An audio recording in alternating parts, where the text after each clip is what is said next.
My name is Lungile Ngubane. I'm from the Transformation Division. Today we talk about a topic that touches all of us, touches our hearts, and we're looking at relationships. So I know that some of you might be joining us thinking of just love relationships, but I want us to make it broader than that. I want us to talk about relationships as a whole.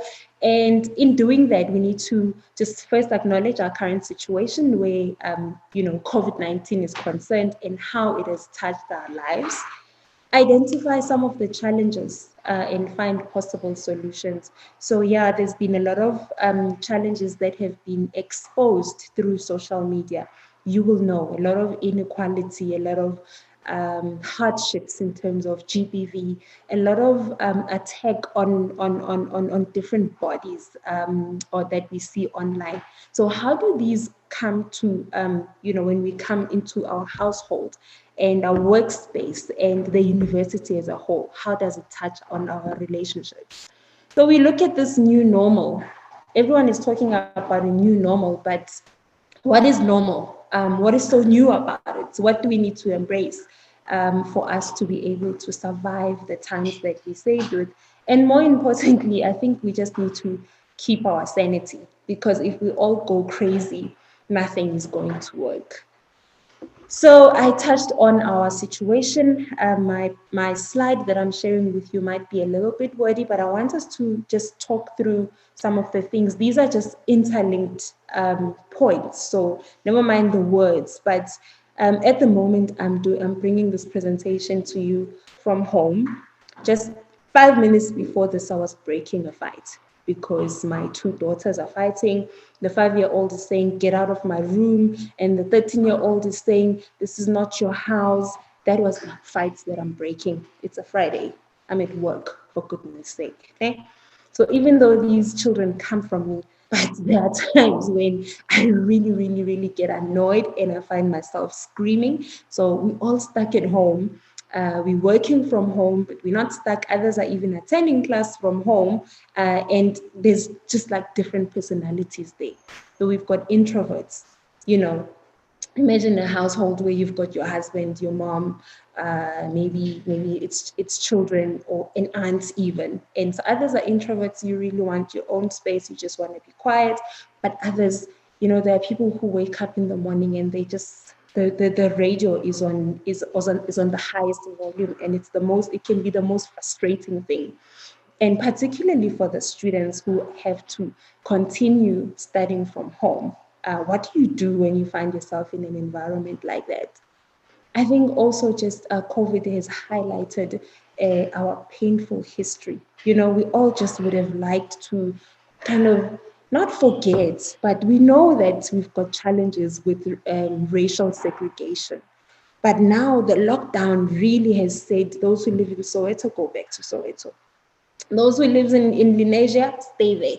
Those who are in El Dorado Park, stay there. And if you are up a mountain in Stanton or Bryanston, you too can stay there. And it has also just, been a very painful experience for a lot of people who are also in places that are populated, like Alexander or KZN, maybe what do you call it? Empangeni, where I come from, where it's extremely it's a rural area, and we don't have a lot of facilities. So lockdown kind of wants to keep us safe, but at the same time, it's kept us from things that we really, really wish to have access to. Né? And if we talk about love, sure, it's really, really, really been difficult to find love during lockdown. What do you do? So even if you like a guy or another girl, and you really, really, really want to get it on, you can't really go on a date. You can't really hug. You can't even. You're not going to find yourself in a situation where you're holding hands or even tempted to just steal a kiss. So what kind of relationship is this? What must your relationship be based on? It's going to have to be based on more than just the physical contact that we associate relationships with.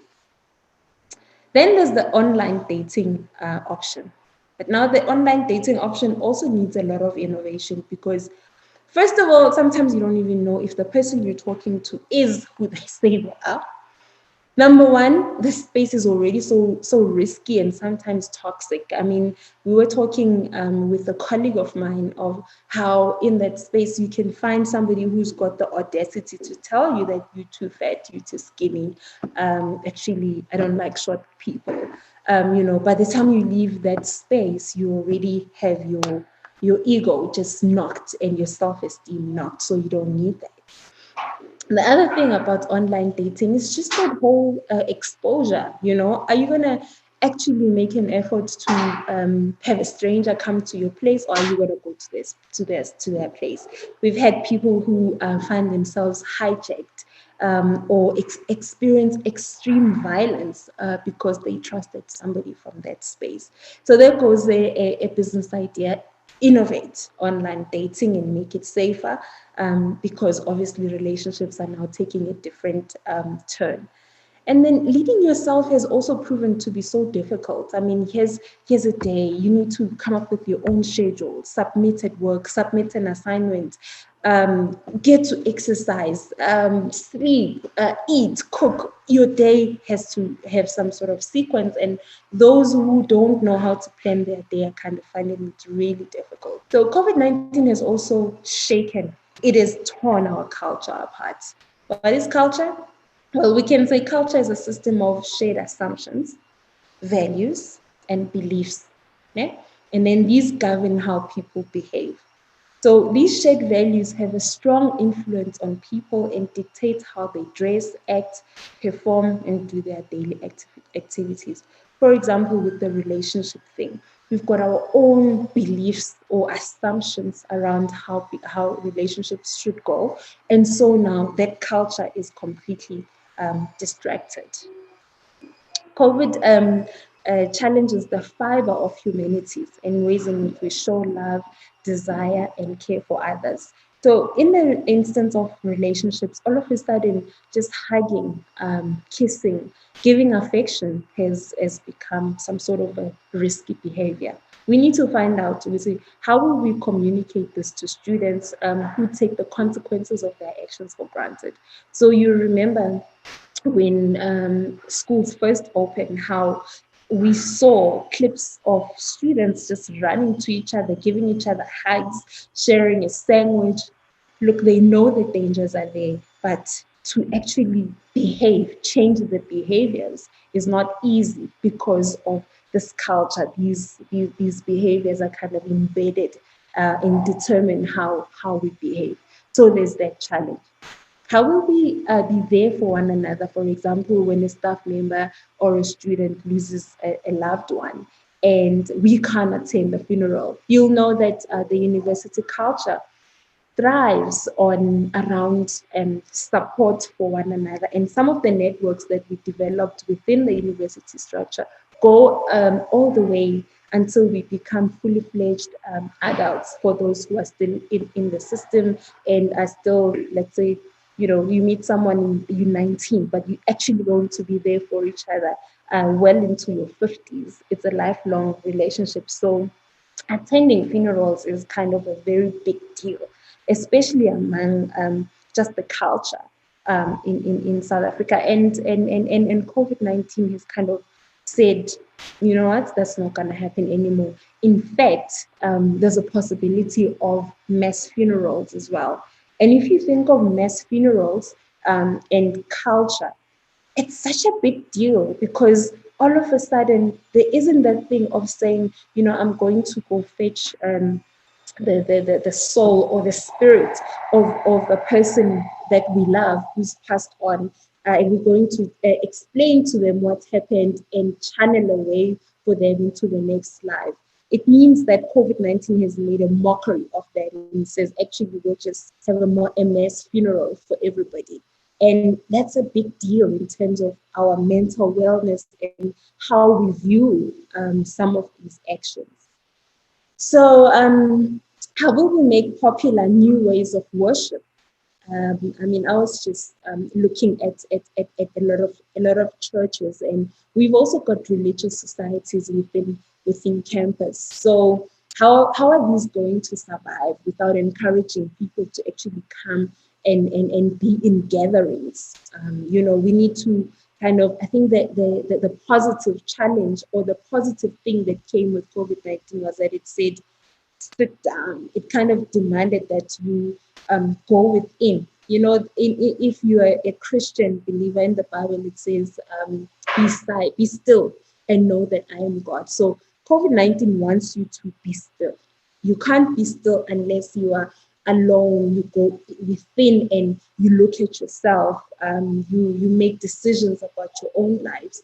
That kind of peace or connection is not necessarily in the church, within buildings. So we need to create new ways of worship.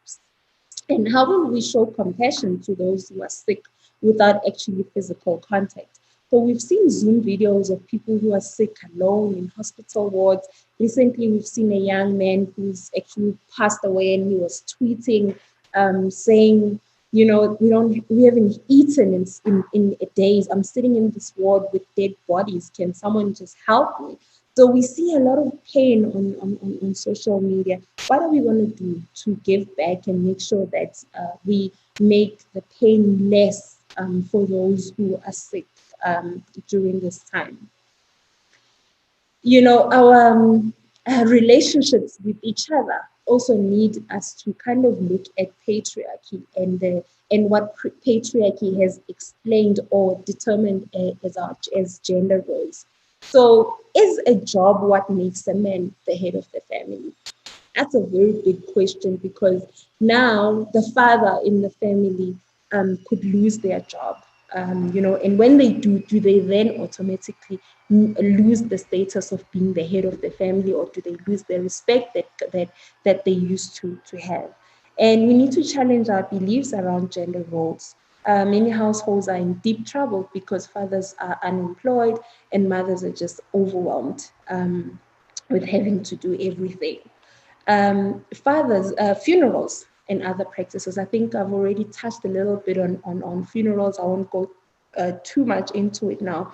But if we cannot slaughter a cow at our funeral because there won't be enough people to feast on this cow, will the dead come back to haunt us? Will we fail, or will we fall into a belief that we are cursed or our lives will never be the same again because we didn't follow our culture? The culture of after tears is a big culture. So after the funeral, COVID-19 has actually said there's not going to be no after tears, stay home. Okay? So coming to eat together is a thing of the past. Weddings are inappropriate and selfish unless you do them on Zoom and you can have 1 million people attend if you want, if that's what you do. But then what about your gifts? How do you get your gifts? You've seen that baby showers, at least people have moved on to that baby shower where your friends will just drive through when they drop the gifts there. But even then, they run the risk of not even meeting your child or your baby. At least until 2021, if things continue the way they do, or who knows, until a vaccine or some sort of solution comes through. So it means that we also have to learn to do things because that's what we want to do, not because we want to please others or because if I do this, I'll get that. Everything that we have to do needs to sort of come from heart.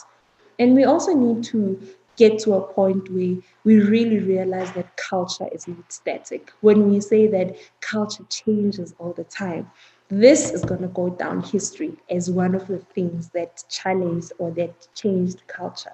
Okay? And when we engage people whose opinions are not the same as ours, we grow. So we're going to look at different things. I mean, if you think about it, there's I think it's now time for people to also go get circumcised to go on the mountains.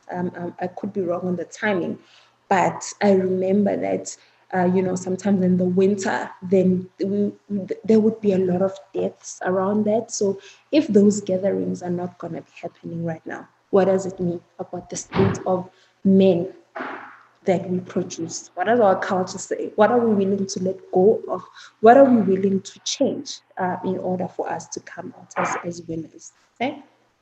Student leadership has to champion creating awareness regarding others and othering, where flu and COVID-19 related symptoms are concerned. So if you think about the times when we first learned about HIV and how stigma was created around that, you will know that people carried a lot of shame.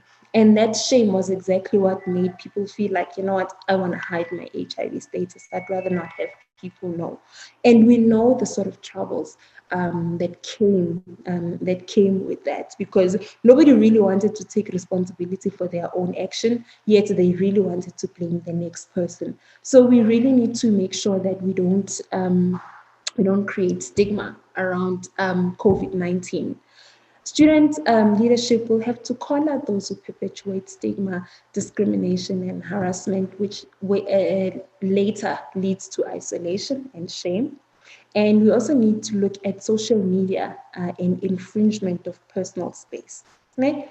Others share their COVID-19 stories, but others just require privacy, and that's okay. It's okay. We need to allow people that space.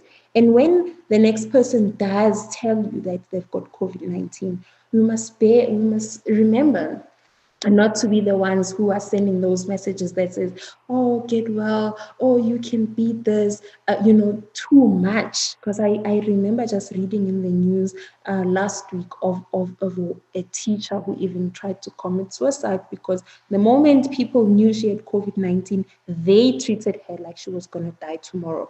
And that thing really freaked her out. So we need to be able to just not add on to the anxiety in our attempt to try to help.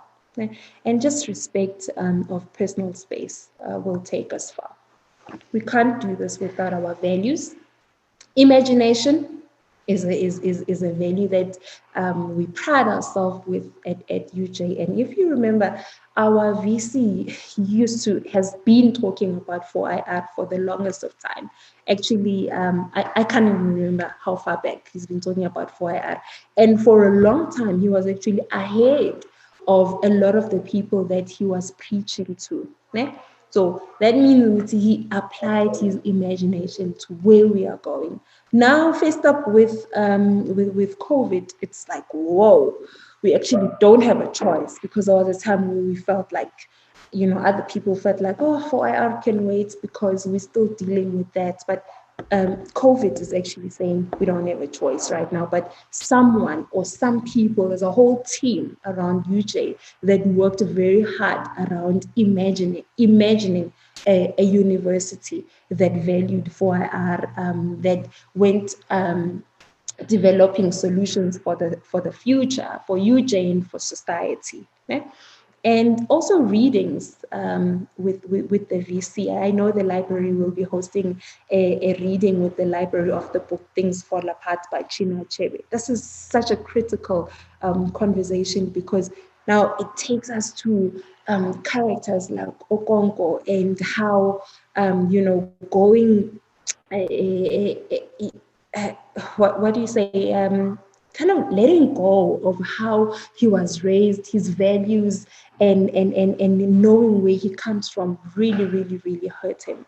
But it would be nice to hear what the VC says, or how he compares what's happening today to how things have happened during those times, because it's kind of like the comparison of history and where we are today. And the two really, really, really can't be separated. I also listened to, the unpacking of another book. I think it was The Beautiful Ones Are Not Yet Born. That was also just a beautiful one. So I encourage you as we sharpen our imagination to get into those readings as a way of,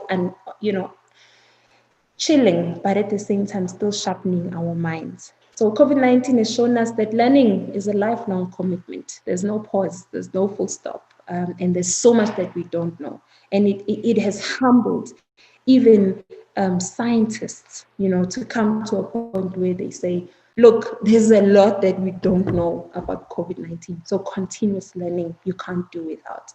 Conversations, not going to go too big on conversations, but, we need to relook at what makes our relationships. Yes, divorce has risen. Why? Why are suddenly marriages so extra difficult? What are those things that were always there that people didn't really want to talk about within their marriages, within their relationships? Né? And co-parenting is just complicated lockdown rules. I mean, you don't know where daddy was 2 weeks ago, and then all of a sudden your children must go to daddy's house and vice versa. But we have to kind of bring honesty into our dialogues and trust and be inclusive in how we make our decisions. And that's how it's going to work. Regeneration, so it wasn't by mistake. It was a mixture of things that we found ourselves with such great rankings that we've received as a university.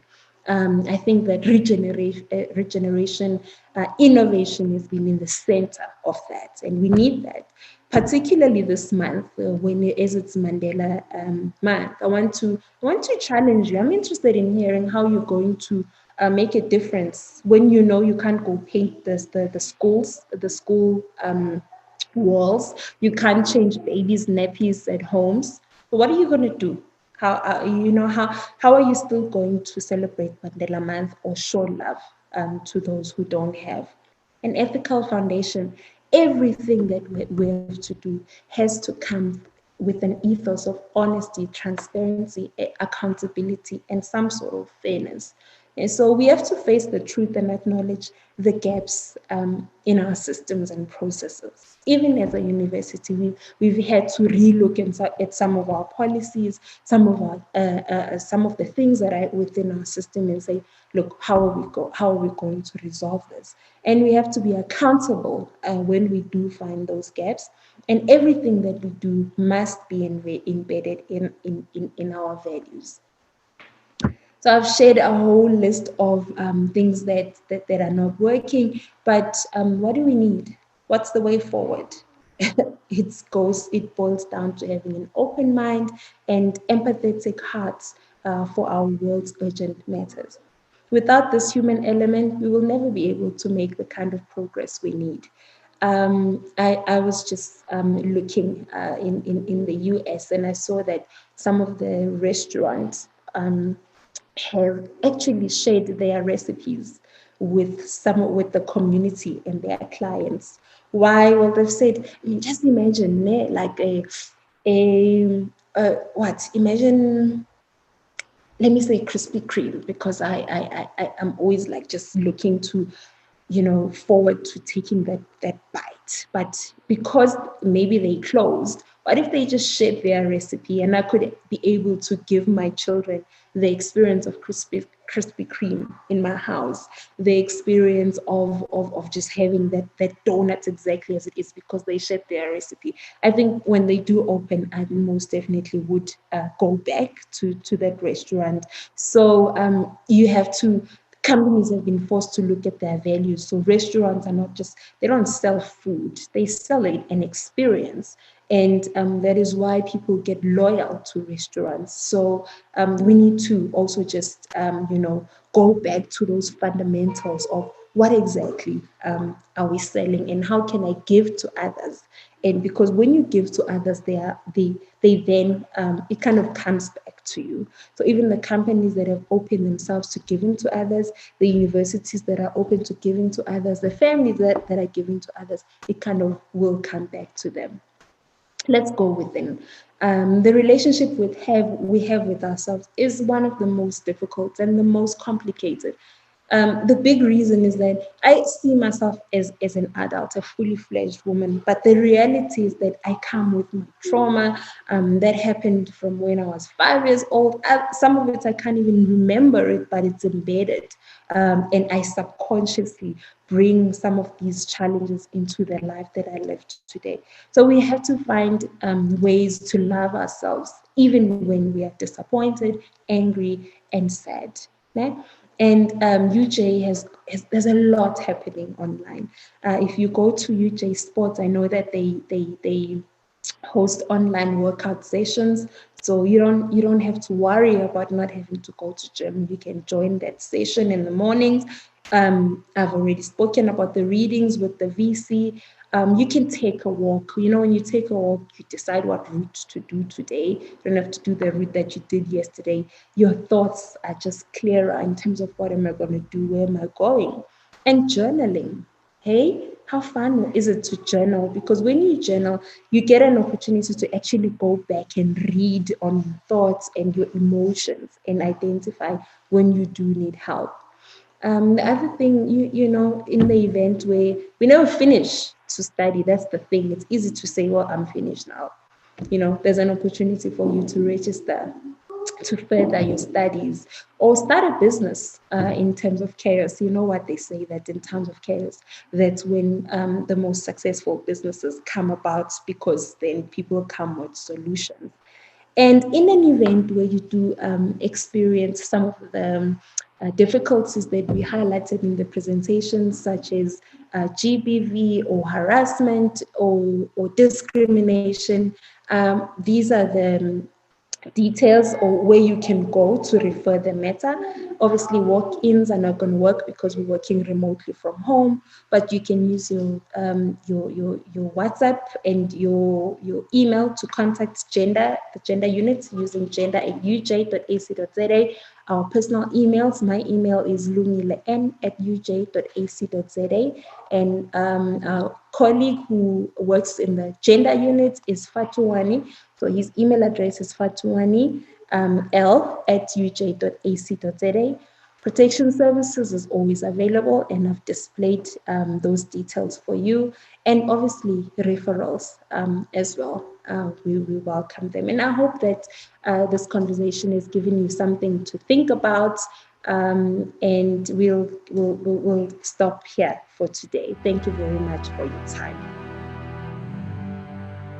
The University of Johannesburg, the future reimagined.